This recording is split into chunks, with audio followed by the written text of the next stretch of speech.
Alhamdulillah, kita lanjutkan lagi pelajaran Zadul Ma'ad. Ini sudah pertemuan berapa? 10. Ya, sekarang di bagaimana bahasanya ya. Tidak saum saat safar, tak mesti melewati rumah-rumah di negeri tempat mukim. Watufillah, para sahabat radhiyallahu anhum ketika mulai safar, mereka tidak bersaum ya, tanpa memperhatikan apakah telah melewati rumah-rumah di negeri mereka mukim, karena mengabarkan bahwa yang demikian adalah sunnah serta petunjuk beliau.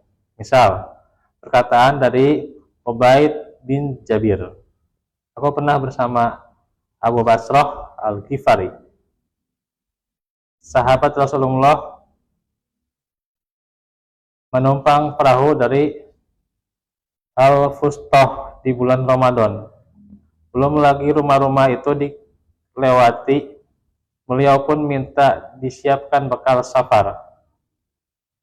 Beliau berkata, mendekatlah. Aku berkata, bukankah engkau masih melihat rumah-rumah? Abu Basrah berkata, apakah engkau tidak suka sunnah Rasulullah? Ya, ini riwayat Abu Daud dan Ahmad. Adapun versi Imam Ahmad, aku menumpang perahu Abu Basrah dari Al-Fusilat menuju Al-Iskandariyah. Ketika mendekati pelabuhan, beliau memerintahkan menyiapkan bekal safarnya, lalu mengajaknya makan. Sementara saat itu adalah bulan Ramadan. Aku berkata, wahai Abu Basrah, demi Allah, rumah-rumah kita belum hilang dari kita. Beliau menjawab, apakah engkau tidak suka sunnah Rasulullah? Aku berkata, tidak. Beliau berkata, makanlah. Beliau berkata, kami terus-menerus tidak saum hingga sampai. Juga Muhammad bin Ka'ab berkata, aku datang kepada Anas bin Malik di bulan Ramadan, di saat beliau hendak safar.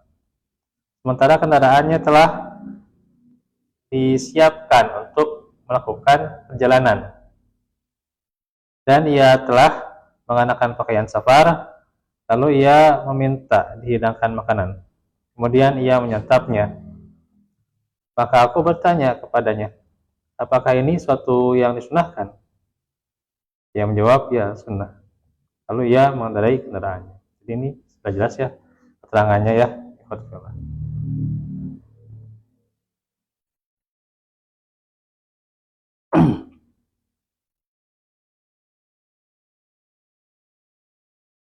Selanjutnya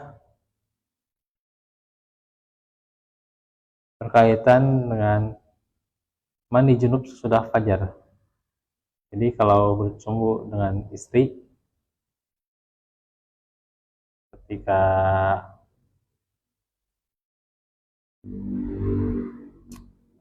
malam hari, nah itu kan diperbolehkan ya. Itu. Tetapi kalau sedang saum gimana? Ya, itu kan membatalkan ya. Hanya saja Nabi juga tetap mencium istri-istrinya ketika saum, mencium saja gitu ya.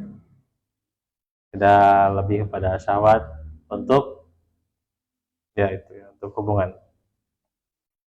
Beliau pernah didapati oleh Fajar dalam keadaan junub karena hubungan intim dengan istrinya ketika malam hari. Lalu beliau mandi sesudah fajar dan saum. Beliau pula mencium sebagian istrinya ketika sedang saum di bulan Ramadan. Beliau menyamakan ciuman orang saum dengan kumur-kumur. sama air ya. Karena kan kalau kumur-kumur gimana? Ya boleh-boleh saja asal nggak diteleg ya. Kalau diteleg itu ya seger ya sama ya. Tapi batal. Ya. Kata At-Tirmizi, sebagian ahli ilmu berpendapat jika seorang yang saum mampu menahan nafsunya, maka boleh baginya mencium istrinya. Ya, kalau mampu. Tapi kalau tidak mampu, ya tidak, supaya selamat ya. Ya supaya saumnya tidak batal. Ya. Itulah pendapat Sufyan Asy-Syafi'i, Ahmad dan Ishaq. Terjadi perbedaan ya jika seseorang bercumbu, cumbunya itu maksudnya itu tidak sampai berhubungan. Ya, kalau berhubungan ya pasti batal. Yang boleh itu ketika di malam hari. Ya. Mencium atau memandang, gitu ya. Gimana kalau misalnya bercumbu, cium, memandang sampai air mandinya keluar atau mazinya yang keluar? Nah, itu sebenarnya itu kan apa, tidak sengaja gitu ya, itu tidak batal, cuman ya tetap para ulama ada yang mengatakan menggantinya gitu ya, gitu ya. Sebenarnya seseorang itu ya, kalau yang namanya batal itu ketika, nah itu ya, hubungannya gitu ya, itu masuk alat kelamin ya. Nah, kalaupun tidak masuk alat apa kelamin gitu ya, gitu ya, sebenarnya nggak batal intinya mas sebenarnya, cuman ya dijaga aja sebenarnya gitu ya.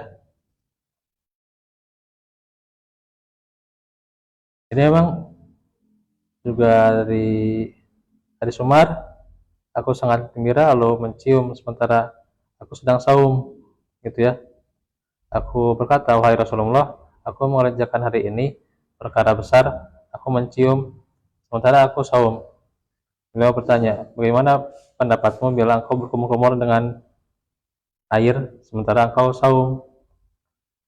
Aku menjawab, tidak mengapa. Rasulullah bersabda, gitulah sanadnya kuat ya, valid, dianggap sahih, ya.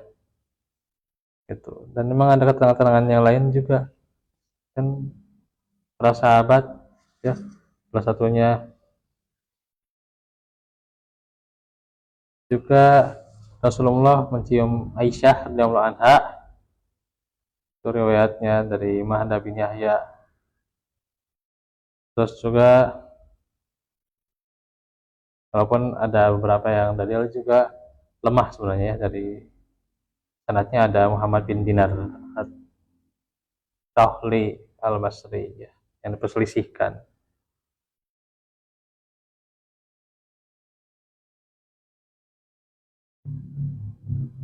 Pada intinya ya tidak mengapa gitu ya. Nah, ikhwatufillah, orang yang makan karena lupa, termasuk petunjuk beliau adalah menggugurkan kewajiban mengganti bagi orang yang saum tapi ia makan ya, dan minumnya karena lupa gitu ya, udah sabu boko atau sapiring gitu ya, tapi udah hilap ya gitu kumahanya, bahwasanya Allah lah yang memberi makan dan minum gitu ya, gitu. Makan dan minum itu tidak dinisbatkan pelakunya sehingga saumnya tetap. Nah, kalau dia tidak lupa ya itu batal ya gitu.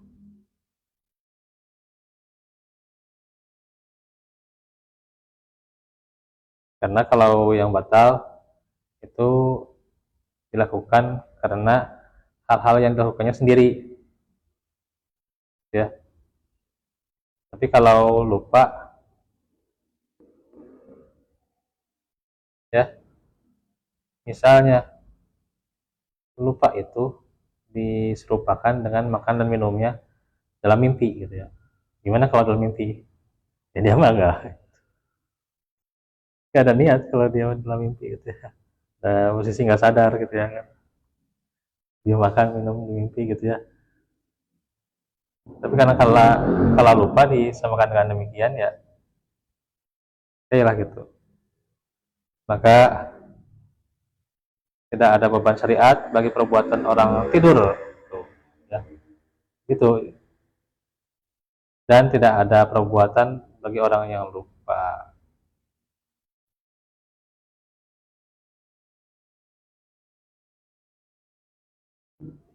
Nah, itu